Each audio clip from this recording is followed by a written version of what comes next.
Chapa makofi kwa ajili ya Yesu. Haleluya. Ambia jirani yako, thamani yako mwanaijua ni Yesu. Na usiendake fasi kwenye wajue thamani yako.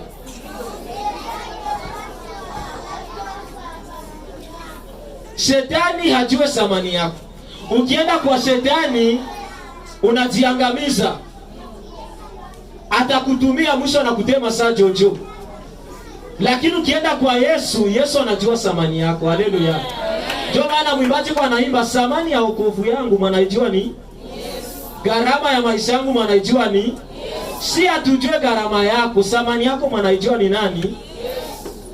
Ndio maana usipoenda kwenye abajue thamani yako.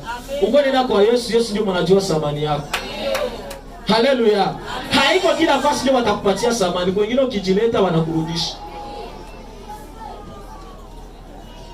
Angalia kwa mfano. Kopo inabakiaka mwesea kupana maji. Ile kopo ikifika kumeza, watu wote watombokake. Nani mwenye alitia hapa kumeza? Na inakia fani nini? Fasi ya chakula. Juu inatoka kufasi yake.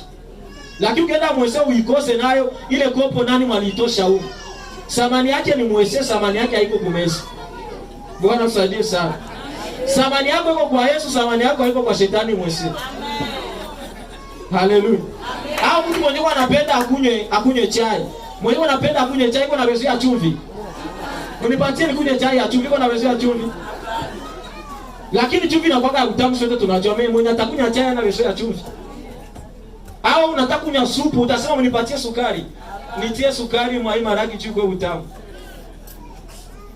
Uko wa samani kama unajua kwenye wanajua samani yako. Haleluya. Na huko mshirika tunajua samani yako.